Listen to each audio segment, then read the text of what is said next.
injustice and exploitation of the people will create definitely a noble and a lovable and honest leader in the country. They can sacrifice their life also because they don't want anything. They want only welfare of mankind. જે દેશમાં શોષણ, અન્યાય, પ્રજાની લૂંટ કાયદા દ્વારા કે કાયદા ઘડનારા કે દેશના શાસકો દ્વારા થતી હશે, જ્યાં સામાન્ય પ્રજા ચૂંથાતી હશે, લૂંટાતી હશે, કચડાતી હશે, પીડાતી હશે, એવી સ્થિતિમાં ક્યારેક થોડાક લોકો ઊભા થઈ જાય છે, હાથ ઊંચો કરી દે છે, મુઠ્ઠીઓ વાળે છે, ચીસો પાડે છે. આ નહીં ચાલે. ધીસ વિલ બી નો મોર. આ નહીં ચાલે. આવો વિરોધ કરનારા બહુ થોડા હોય છે.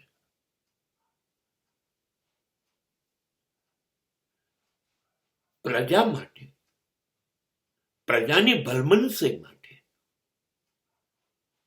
આ લોકો ઊભા થઈ જાય છે, વિરોધ કરે છે.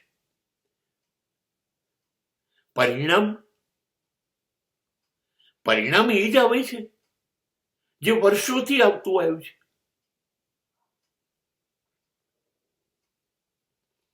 જેના હાથમાં સત્તા છે એવા શાસકો કચડી કાઢશે આ લોકોને,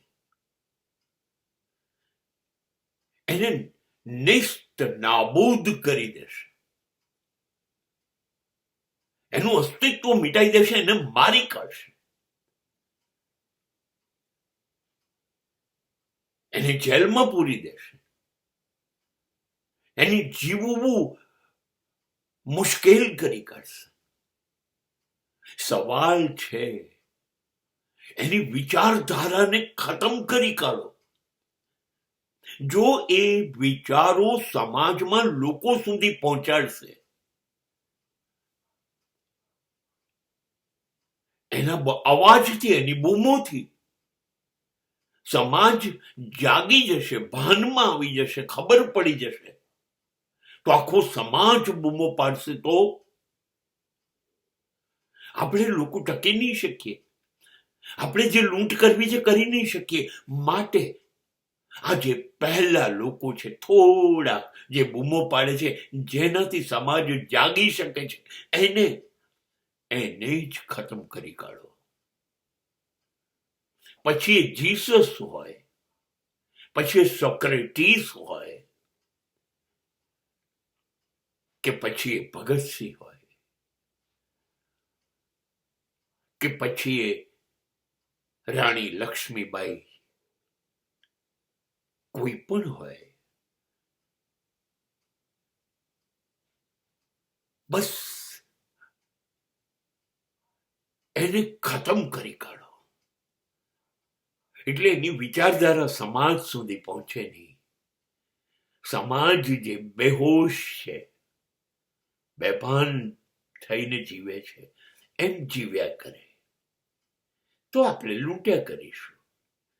આ જગાડનારને મારી નાખો. એટલે જે દેશમાં અન્યાય અને શોષણ ચાલતું હોય ને, ત્યાં શહીદ જે થાય ને, એ લોકો દેશભક્ત જ હોય. અને એ લોકો જાનની પરવા, જિંદગીની ચિંતા કરતા નથી, લોકોનું કલ્યાણ ઈચ્છે છે.